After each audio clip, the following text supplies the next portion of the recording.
The Darkest Knight versus Chaos King. Who would win? There are villains, and then there are forces so fundamentally wrong, so cosmically broken, that even existence itself recoils from them. Today, we are not talking about villains, conquerors, or monsters. We are talking about entities at the very edge of comprehension.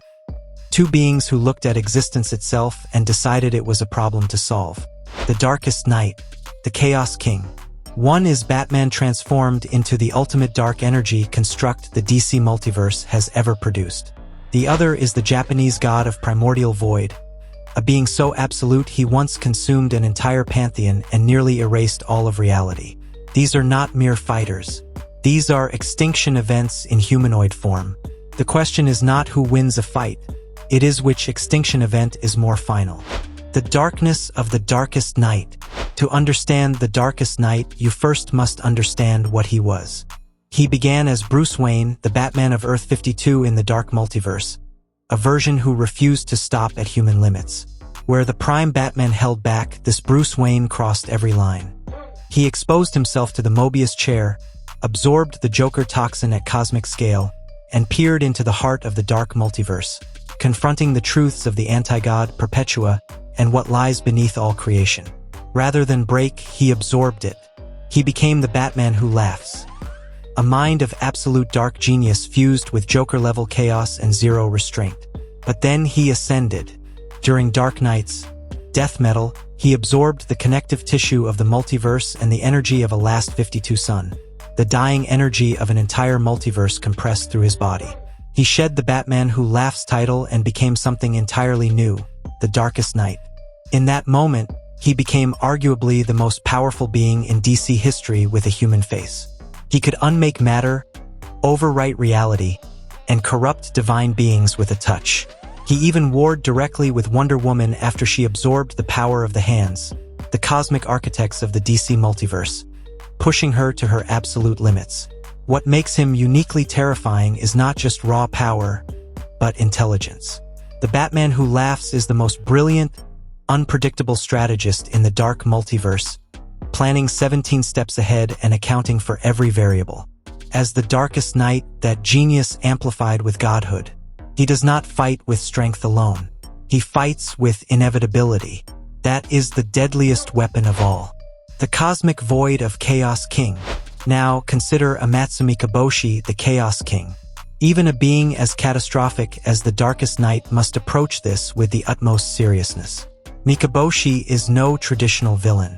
In Japanese mythology, he is the god of evil, stars, and primordial darkness. In Marvel, he is the embodiment of the void that existed before creation.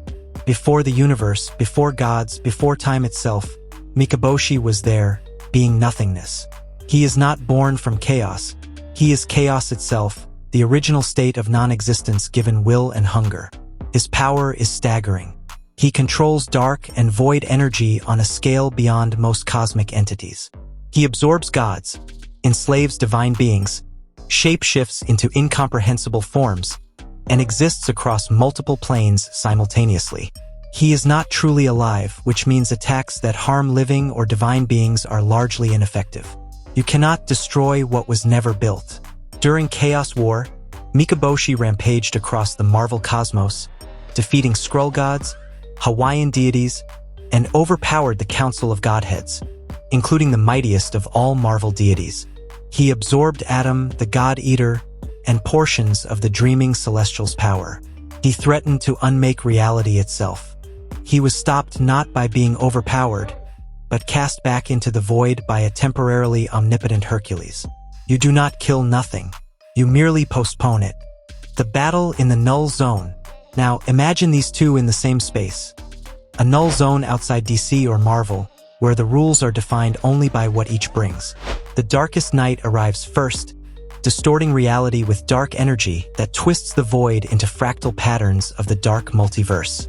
He smiles, that horrid Joker grin, and begins analyzing. He always begins by calculating variables, planning ahead. Then Mikaboshi manifests. He does not arrive. He reveals himself already partially present in the void.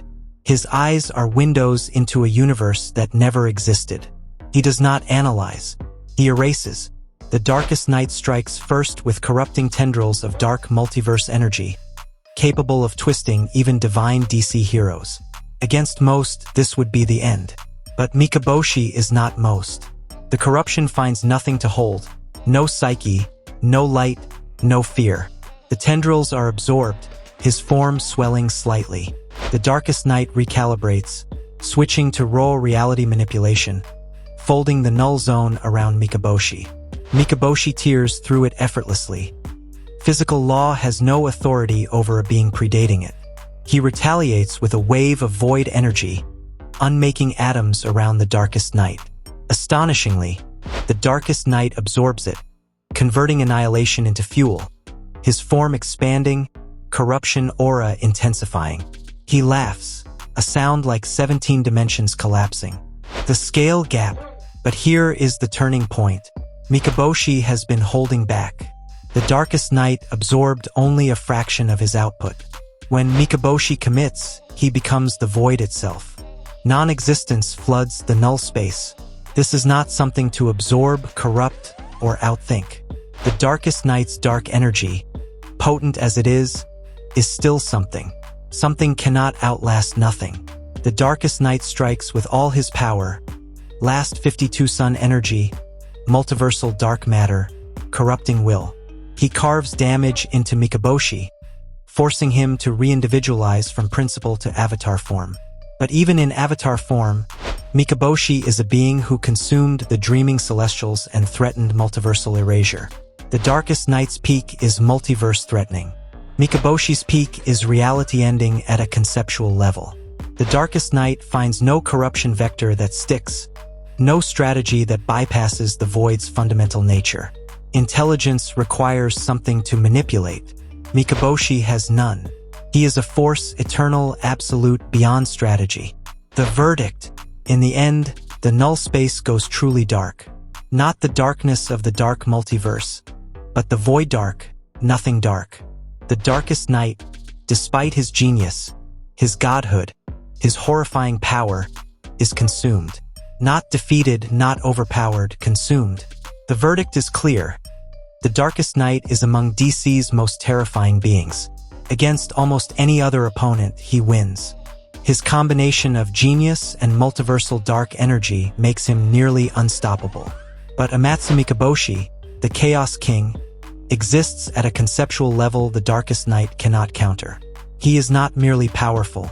He is the personification of what existed before power.